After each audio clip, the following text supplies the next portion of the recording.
Hello friends, स्वागत है सभी आपका अपने यूट्यूब चैनल स्टडी 99 एजुकेशन पर। दोस्तों, कल हम लोगों ने क्वेश्चन नंबर 25 तक ख़त्म कर लिए थे और आज हम स्टार्ट करते हैं क्वेश्चन नंबर 26 से। ठीक है, आशा करता हूँ आप लोगों की जो कल वाली क्लास हुई है आप लोगों को अच्छे से समझ में आई होगी और जो होमवर्क हमने क्वेश्चन दिए थे वो आप लोगों ने भी बहुत बेहतरीन तरीके से किया होगा। तो चलिए दोस्तों, ज़्यादा समय नहीं बेकार करेंगे और हम अपने डायरेक्ट पॉइंट पे आते हैं और स्टार्ट करते हैं क्वेश्चन नंबर 26 से। तो देखिए दोस्तों, क्वेश्चन नंबर 26 में क्या दिया हुआ है। क्वेश्चन नंबर 26 में दिया हुआ है पी क्यू आर ने, तीन मित्र हैं पी क्यू आर ने एक व्यवसाय में निवेश किया। पी और क्यू के निवेश का अनुपात 4:7 है। पी और क्यू इनके निवेश का अनुपात क्या है? इनके निवेश का अनुपात है 4:7। तो इनके निवेश का अनुपात हो गया 4:7 तथा पी और आर के निवेश का अनुपात है 8:5। पी और आर के निवेश का अनुपात क्या है? इनके निवेश का अनुपात है 8:5। ठीक, तो हम सबसे पहले हम निकाल लेते हैं पी क्यू आर का रेशियो।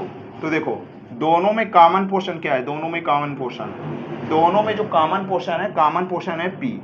ठीक, जो भी कॉमन पोर्शन हो उसको मिडिल में रखेंगे, जो भी कॉमन पोर्शन हो उसको हम बीच में रख देंगे और बाकी चीज़ें अगल बगल रख देंगे। यानी बाकी चीज़ें जो पी है उसके अगल बगल रख देंगे। तो बाकी चीज़ें कौन बची हैं? पी तो हो ही गया है, यहाँ पे क्यू बचा, यहाँ पे आर बचा, तो यहाँ पे लिख दिया क्यू और यहाँ पे लिख दिया आर। ठीक है, अब देखो पी और क्यू का रेशियो कितना है? पी और क्यू का रेशियो है 4:7। तो हमें क्यू अनुपात पी का रेशियो निकालना है। तो क्यू अनुपात पी का रेशियो क्या होगा? क्यू अनुपात पी का रेशियो होगा 7:4। ठीक है, अब देखो पी और आर का रेशियो क्या है? 8:5। तो यहाँ पे हम लिख देंगे 8:5। पी और आर का रेशियो हो जाएगा 8:5। ठीक, तो अब हम यहाँ से हम निकाल लेते हैं पी क्यू आर का रेशियो। देखो, यहाँ पे है पी 4 और यहाँ पे है पी 8। ठीक, तो क्या ऐसा पॉसिबल है कि पी की वैल्यू 4 भी हो और पी की वैल्यू 8 भी हो? बिल्कुल पॉसिबल नहीं है। तो एक काम करते हैं, एक कोई फिक्स वैल्यू बना लेते हैं। तो फिक्स वैल्यू बनाने के लिए हम किसका मल्टीप्लाई करेंगे? फिक्स वैल्यू बनाने के लिए जो जिसकी वैल्यू फिक्स बनानी है उसका हम एलसीएम ले लेंगे। तो 4 और 8 का एलसीएम क्या आएगा? 8 आएगा। 4 को 8 बनाने के लिए किसका मल्टीप्लाई करेंगे? 2 का मल्टीप्लाई करेंगे। तो यहाँ पे हमने 2 का मल्टीप्लाई कर दिया। और 8 को 8 ही बनाने के लिए किसका मल्टीप्लाई करेंगे? करेंगे ही नहीं, या फिर 1 का मल्टीप्लाई कर दो। तो देखो, यहाँ पे जब हम 2 का मल्टीप्लाई करेंगे तो क्या आएगा? 2 सत्ते 14 और यहाँ पे हो जाएगा 2 चौके 8 और ये 5 लिखा हुआ है तो यहाँ पे हमने लिख दिया 5, 8:5। ठीक, तो ये होगा हमारी क्वेश्चन का सही जवाब। लेकिन ये अभी क्वेश्चन का सही जवाब नहीं है, क्योंकि हमने जो रेशियो निकाला है ये है क्यू पी आर का रेशियो और हमें रेशियो किसका निकालना है? पी क्यू आर का। तो पी क्यू आर का रेशियो क्या आएगा? पी अनुपात क्यू अनुपात आर। इनका रेशियो क्या आएगा? 14 नहीं आएगा, सबसे पहले आएगा पी। यहाँ पे क्या है? 8 अनुपात क्यू। क्या है? क्यू है 14, तो यहाँ पे हो जाएगा 14। यहाँ पे देखो आर क्या है? आर है 5, तो यहाँ पे क्या हो गया? 8:14:5। ये होगा इसका राइट आंसर ए पार्ट। ठीक है, अब आते हैं अगले क्वेश्चन में। चलिए दोस्तों, देखते हैं क्वेश्चन नंबर 27। इसमें क्या दिया हुआ है? इसमें दिया हुआ है एक खेत में एम एन और ओ ने मिलकर के खेती की। किसने किसने? एम एन और ओ, इन लोगों ने मिलकर खेती की। ठीक, आगे दिया हुआ है कि m और n द्वारा किए गए कार्य का अनुपात 5:9 है। m और o द्वारा किए गए कार्य का अनुपात 10:7 है। तो देखो, ऊपर दिया हुआ है m अनुपात n और नीचे क्या दिया हुआ है? नीचे दिया हुआ है m और o। तो m अनुपात n और m और o, m अनुपात n, m अनुपात o, दोनों में कॉमन क्या है? दोनों में कॉमन है m। दोनों में कॉमन क्या है? m। तो जो कॉमन हो उसको हम बीच में रखते हैं। तो यहाँ पे हम क्या कर देंगे? यहाँ पे हम बीच में रख देंगे m। अब यहाँ क्या बचा? n और o। बाकी कॉमन पोर्शन रखने के बाद जो बचता है उसको हम अगल बगल रख देते हैं। ठीक है, अब देखो क्वेश्चन में क्या दिया हुआ है? क्वेश्चन में दिया हुआ है कि m और n द्वारा किए गए कार्य का अनुपात है 5:9। m और n का अनुपात है 5:9। ठीक है, आगे क्वेश्चन में दिया हुआ है m और o द्वारा किए गए कार्य का अनुपात है 10:7। 10:7 m और o का कार्य का अनुपात है ये। अब देखो, यहाँ से हम निकाल लेंगे MNO का रेशियो या फिर NMO का रेशियो। तो कैसे निकालेंगे? देखो यहाँ पे 10 है, यहाँ पे 5 है, तो एक काम करते हैं 5 को 10 बना देते हैं। 5 को 10 कैसे बनाएंगे? 2 का मल्टीप्लाई करके। तो यहाँ पे हमने 2 का मल्टीप्लाई कर दिया, तो यहाँ पे क्या आएगा 9:10:7। ठीक है, तो अब आगे इसमें क्या पूछा गया है? MNO का रेशियो ज्ञात करना है। तो M के सामने हो गया 10, N के सामने हो गया 9 और O के सामने हो गया 7। MNO का रेशियो आ गया 10:9:7। ये होगा हमारे क्वेश्चन का सही जवाब। चलिए दोस्तों देखते हैं क्वेश्चन नंबर 28। इसमें क्या दिया हुआ है? इसमें दिया हुआ है एक विद्यालय में वार्षिक खेल प्रतियोगिता आयोजित की गई। ठीक है, और इसके आगे दिया हुआ है इसमें 3 छात्र XYZ ने विभिन्न प्रतियोगिताओं में भाग लेकर अंक दर्ज किए। ठीक, अंक अर्जित किए और विद्यालय के परिणाम के अनुसार x और y के अंकों का अनुपात है 3:8 और x और z के अंकों का अनुपात है 9:4। देखो ऊपर x y का अनुपात दिया गया है और नीचे x z का अनुपात दिया गया है, तो दोनों में कॉमन क्या है? x y और x z में कॉमन क्या है? x है, तो कॉमन पोर्शन को हम बीच में रखेंगे, बाकी जो बचा है अगल बगल रख देंगे। x हो गया, अब यहाँ पे क्या बचा? y बचा और z बचा, तो यहाँ पे हमने ये लिख दिया। अब देखो आगे दिया हुआ, यदि पुरस्कार तीनों को उनके अंकों के अनुपात में दिया जाना है तो x अनुपात y अनुपात z का संयुक्त अनुपात क्या होगा? ऊपर दिया हुआ है x और y के अंकों का अनुपात 3:8 है, 3:8 है x और y के अंकों का अनुपात। अब आगे दिया हुआ है x और z के अंकों का अनुपात 9:4 है। x और z के अंकों का अनुपात क्या है? 9:4, 9:4। ठीक है, अब हमने यहाँ से निकाल लेते हैं y अनुपात x अनुपात z। कैसे निकालेंगे?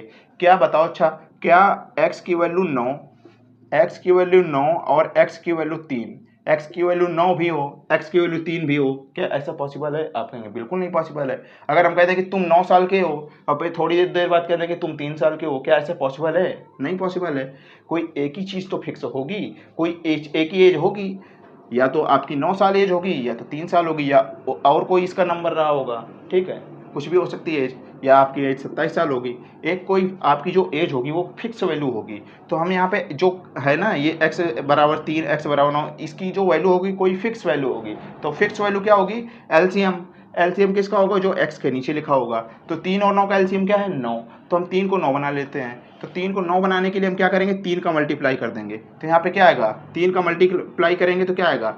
यहाँ पे हम 3 का मल्टीप्लाई कर देते हैं, तो यहाँ पे आएगा 3 8 24 अनुपात 3 का मल्टीप्लाई 3 में करेंगे तो क्या आएगा? 3 3 9। x z का अनुपात है 9:4। तो x के नीचे 9 ऑलरेडी लिखा हुआ है, कुछ करने की जरूरत ही नहीं है, और यहाँ पे आ गया 4। तो यहाँ पे आ गया क्या? y अनुपात x अनुपात z। अब क्वेश्चन में क्या ज्ञात करना है? क्वेश्चन में ज्ञात करना है x अनुपात y अनुपात z। तो x के नीचे क्या है? 9, x हो गया, और फिर बाद में y लेना है तो 24 हो गया, फिर बाद में z लेना है तो z कितना है? z है 4। तो यहाँ पे हो गया इतना आंसर। ठीक, 9:24:4।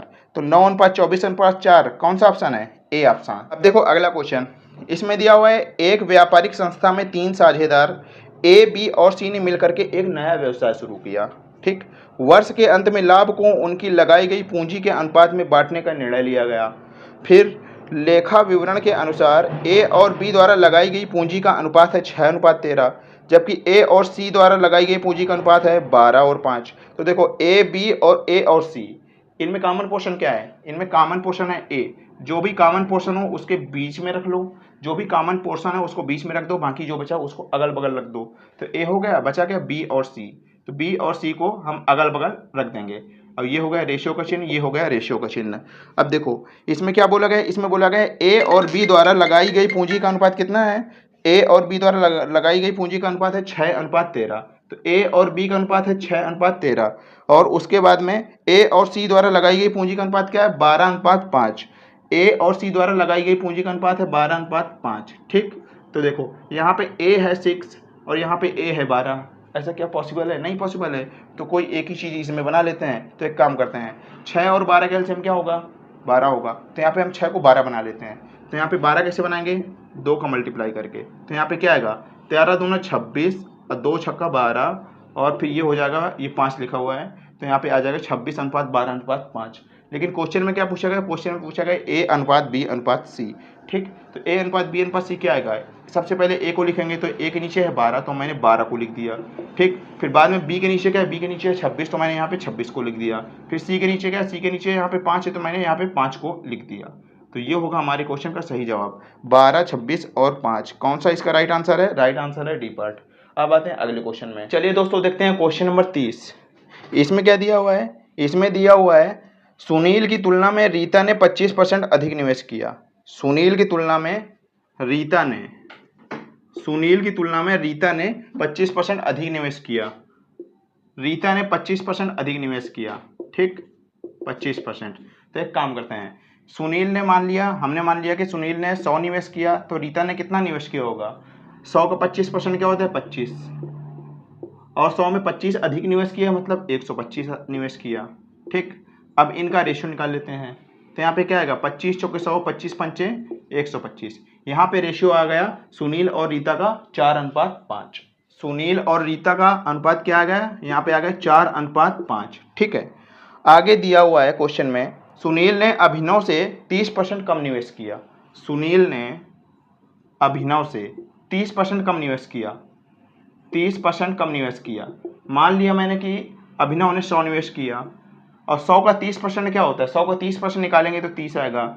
30 कम निवेश किया सुनील ने, तो 100 में 30 घटाएंगे तो क्या आएगा, 100 में 30 घटाएंगे तो 70 आएगा। इनका रेशियो ले लो। ठीक है, तो 0 से 0 कैंसिल, यहाँ पे आ गया 7:10। सुनील एस और ए का अनुपात आ गया 7:10। अब देखो एस आर और यहाँ पे नीचे देखो, ऊपर देखो एस आर और नीचे देखो एस ए, इन दोनों में कॉमन क्या है, कॉमन है एस। तो जो भी कॉमन हो उस कॉमन पोर्शन को हम क्या रखेंगे, मिडिल में रखेंगे, बीच में रखेंगे। तो यहाँ पे हम बीच में रख देंगे, तो एस रख दिए यहाँ पे, बचा कुचा अगल बगल, एस के अगल बगल रख देंगे तो बचा क्या, यहाँ पे आर बचा, यहाँ पे क्या बचा, यहाँ पे ए बचा, तो यहाँ पे हमने ए लिख दिया। अब इनका रेशियो निकाल लेंगे। ठीक है, तो एस और आर का रेशियो क्या है, 4:5। एस और आर का रेशियो है, एस की जगह लिखेंगे 4 और आर की जगह लिखेंगे 5। ठीक है, अब देखो एस और ए का अनुपात क्या है, 7:10। तो एस और ए का अनुपात क्या हो जाएगा, 7:10। ठीक है, अब यहाँ पे हम क्या करेंगे, यहाँ खाली जगह है, यहाँ पे खाली जगह है। ठीक, 4 के बगल में खाली जगह है तो ये अपने बगल में कब्जा करने की कोशिश करेगा। ठीक, और इसने कब्जा कर भी लिया। और 7 के बगल में खाली जगह है तो ये 7 अपने बगल में कब्जा करने की कोशिश करेगा, और 7 ने कब्जा कर भी लिया। तो अब देखो इसके बाद में क्या करेंगे, सीधे सीधे मल्टीप्लाई कर देंगे, सीधे सीधे मल्टीप्लाई कर देंगे। तो यहाँ पे मल्टीप्लाई करने पे क्या आएगा, 5 सत्ते 35। अब जब 4 में 7 का गुणा करेंगे तो क्या आएगा, 4 सत्ते 28। और जब हम 4 में 10 का गुणा करेंगे तो क्या आएगा, 4 दे 40। अब क्वेश्चन में क्या पूछा गया, क्वेश्चन में पूछा गया है कि रीता द्वारा निवेश की गई राशि का, रीता द्वारा 35, रीता द्वारा निवेश की गई राशि का उन सभी के द्वारा मिलकर निवेश की गई राशि का अनुपात क्या है, सभी के द्वारा मिलकर की गई राशि। तो यहाँ पे सभी के द्वारा मिला लो, यहाँ पे 35, 28, 40 जोड़ दो। तो यहाँ पे देखो 5, 8, 13 हासिल लगा 1। ठीक है, 4, 2, 6, 3, 9, 1 हासिल का 10। तो यहाँ पे क्या आया, 35:103। इसका राइट आंसर हो जाएगा डी पार्ट। ठीक है, अब आते हैं हम अगले क्वेश्चन में। चलिए दोस्तों देखते हैं क्वेश्चन नंबर 31। ये जो है, ये क्वेश्चन पूछा गया है एसएससी सीजीएल 2025 के प्री एग्जाम में। ठीक, इसमें क्या दिया हुआ है, यदि a अनुपात b 9:14 है तो ऑप्शन में देख लो a अनुपात b किसमें क्या 9:14 आ रहा है, जिसमें 9:14 आ रहा होगा वही हो जाएगा इसका आंसर। तो क्या a अनुपात b अगर हम यहाँ से निकाल लेंगे, ये है a अनुपात b अनुपात c। ठीक है, यही निकालना है। तो a अनुपात b निकालेंगे तो क्या 9:14 आएगा, नहीं आएगा। इसका मतलब ये आंसर नहीं हो सकता, तो ये ऑप्शन हो गया कैंसिल। ठीक, अब ये वाला देखो, क्या ये 9:14 आएगा, a और b 72 है 102, तो यहाँ पे आ जाएगा 8 × 72 और 8 का नाम 8, 2 बचा, 2 बचा तो कितना हो गया 8 × 40, 8 × 24, 8 2 16, 12 पॉइंट समथिंग आएगा। तो क्या ये 9:14 बना, नहीं बना, मतलब ये ऑप्शन नहीं हो सकता, ये ऑप्शन कैंसिल हो गया। चलिए अब यहाँ पे देखो, यहाँ पे देखो क्या ये यहाँ पे 9:14 बनेगा, यहाँ तो 9:12 दिया हुआ है, तो मतलब ये ऑप्शन नहीं हो सकता, 9:14 बनेगा ही नहीं। अब यहाँ पे a और b क्या 9:14 बनेगा, तो यहाँ पे देख लेते हैं 72 112 का रेशियो निकालो, 72 112, 72 और 112, इसको सिंपल रेशियो में कन्वर्ट करो तो यहाँ पे कैंसिल हो जाएगा। 8 × 72, 8 का नाम 8, 3 बचा 8 चौके 32, तो यहाँ पे ये 9:14 बन रहा है, तो यही होगा इसका आंसर। ठीक है, और ये तीनों ऑप्शन एलिमिनेट हो गए। अब आते हैं अगले क्वेश्चन में। चलिए दोस्तों देखते हैं अगला क्वेश्चन। अगला क्वेश्चन है 32 नंबर। ये पूछा गया है NTPC एग्जाम में, 12th लेवल एग्जाम में, ठीक, CBT 2 में। अब इसमें इसको हमें सॉल्व करना है, तो इसको हम कैसे सॉल्व करेंगे?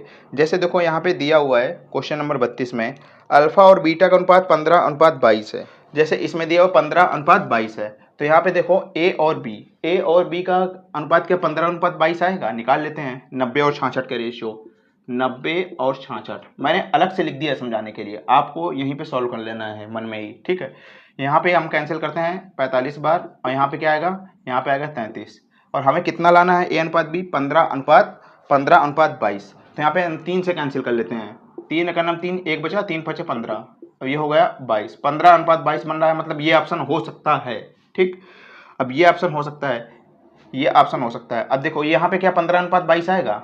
15 3 45, यहाँ पे 3 से कैंसिल होगा 15 बार, और ये होगा 22 बार, यानी ये भी ऑप्शन हो सकता है। ठीक, अब यहाँ पे देखो क्या यहाँ पे 15:22 आएगा? देख लो, 90 143, 90 143, क्या 15:22 आएगा? 6 से देखो जा रहा है 15 बार, और यहाँ पे 6 दूनी 12, 13 14, 6 चौको 24, 36 18, 23 पॉइंट समथिंग आएगा। 15 अनुपात, यहाँ पे 15:22 नहीं बन रहा है, मतलब ये ऑप्शन नहीं हो सकता, ये ऑप्शन कैंसिल हो गया। अब देखो डी ऑप्शन, डी में 15:22 क्या यहाँ पे आएगा? नहीं आएगा। देख लो कैंसिल करके, 3 2 5 1 6, 30 बार गया, और ये 3 चौके 12, 3 चौके 12। अब यहाँ पे किससे कैंसिल हो रहा है? 15 से। 15:22, और हमें कितना लाना था? 15:22 ही लाना था, 15:22। तो ये ऑप्शन ये आ रहा है इसका 15:22, तो मतलब ये भी आंसर हो सकता है। ठीक, अब देख लो, अगर यहाँ पे 3 ऑप्शन हो रहे हैं, तो या तो इसको कैलकुलेट कर लो जैसे निकाला जाता है अनुपात B/C, या फिर एक काम और करते हैं। यहाँ पे देखो बीटा और गामा, इनका रेशियो दिया हुआ है 12:13, तो यहाँ पे देख लो क्या 12:13 आएगा? 12 से क्या ये कैंसिल हो रहा है? नहीं हो रहा है, मतलब ये ऑप्शन नहीं हो सकता। क्या 12 से 66 कैंसिल हो रहा है? नहीं हो रहा है, मतलब ये ऑप्शन नहीं हो सकता। यहाँ पे देखो क्या 12 से कैंसिल हो रहा है? हो रहा है, तो यहाँ पे क्या आ जाएगा? 12 का नाम 12, और 1 बचा, 12 का नाम 12, यानी 11 से कैंसिल हो रहा है। तो यहाँ पे निकाल लो B/C, तो यहाँ पे आएगा 11 का नाम 11, 2 बचा, 11 दूना 22, 12 अनुपात 11 का नाम 11, 12 13 14, यानी 3 बचा, 33 हो जाएगा। 11 3 33, 12:13। अब देखो बीटा और गामा का रेशियो क्या 12:13 है क्वेश्चन में? हाँ है, तो मतलब इसका यही होगा इसका राइट आंसर, ये वाला, ये आंसर। बाकी ये सब जो है कैंसिल ही हो गए थे। ठीक है, अब आते हैं अगले क्वेश्चन में। चलिए दोस्तों देखते हैं क्वेश्चन नंबर 33। इसमें क्या दिया हुआ है? इसमें दिया हुआ है ए और बी के अंकों का अनुपात है 3:4। ए और बी के अंकों का अनुपात है 3:4। ठीक है, आगे क्वेश्चन में दिया हुआ है बी और सी के अंकों का अनुपात है 4:5। बी और सी के अंकों का अनुपात है 4:5। 4 ऑलरेडी गिवन है, कुछ करने की जरूरत ही नहीं है, अनुपात लिख दो, यहाँ पे 5 लिख दो। बी और सी का अनुपात 4:5 हो गया। अब देखो आगे दिया हुआ है यदि सी और ए के अंकों के बीच का अंतर 30 है, सी और ए, ठीक, सी और ए के अंकों के बीच का अंतर कितना है? रेशियो के हिसाब से देखा जाए तो कितना है? 5 में 3 गए 2 यूनिट है, और सवाल में कितना है? 30, यानी कि 2 यूनिट की वैल्यू आ रही है 30, तो 1 यूनिट की वैल्यू कितनी आएगी? 1 यूनिट की वैल्यू आएगी 15। अब क्वेश्चन में क्या पूछा गया? क्वेश्चन में पूछा गया बी को कितने अंक प्राप्त हुए? बी को कितने अंक प्राप्त हुए रेशियो के हिसाब से? 4 यूनिट। तो 4 यूनिट की वैल्यू क्या आएगी? 4 यूनिट की वैल्यू आएगी 15 चौके 60, 60 अंक प्राप्त हुए बी को। चलिए दोस्तों देखते हैं क्वेश्चन नंबर 34। इसमें क्या दिया हुआ है? इसमें दिया हुआ है पी और क्यू का अनुपात है 3:2। पी और क्यू का अनुपात है 3:2। ठीक है, आगे दिया हुआ है क्यू आर का अनुपात है 4:7। क्यू और आर का अनुपात है 4:7। ठीक, अब देखो, अब यहाँ पे निकालना है हमें P plus Q, Q plus R, R plus P, इनका रेशियो निकालना है, और ये मेंस 2023 का क्वेश्चन है CGL का। तो देखो यहाँ पे हम क्या करते हैं, यहाँ पे 4 है, यहाँ पे 2 है, तो यहाँ पे हम क्या करते हैं? क्या ऐसा पॉसिबल है क्यू की वैल्यू 2 हो, क्यू की वैल्यू 4 हो? नहीं पॉसिबल है, तो कोई एक ही वैल्यू बना देते हैं। तो यहाँ पे देखो 4 और 2 का ले लेते हैं एलसीएम, तो 4 और 2 का एलसीएम क्या आएगा? 4 आएगा। तो 2 को 4 बनाने के लिए किसका मल्टीप्लाई करेंगे? 2 का मल्टीप्लाई करेंगे, तो 2 का मल्टीप्लाई कर दो, 2 3 6, 2 2 4, यहाँ पे 4 तो दिया ही हुआ है। ठीक, अब यहाँ पे आ गया 7, 6 4 7 आ गया पी क्यू आर का रेशियो। अब क्वेश्चन में क्या पूछा गया है? P plus Q, P plus, अब क्वेश्चन में पूछा गया है P प्लस क्यू निकालना है। P प्लस क्यू कितना हो जाएगा? 6, और ये हो गया P और ये हो गया Q, तो 6 4 कितना हो जाएगा? 10 अनुपात अब आगे क्या पूछा गया, Q plus R, Q plus R कर देते हैं, ये हो गया Q और ये हो गया R, Q प्लस आर कितना हो जाएगा 4 प्लस 7 हो जाएगा 11 अनुपात।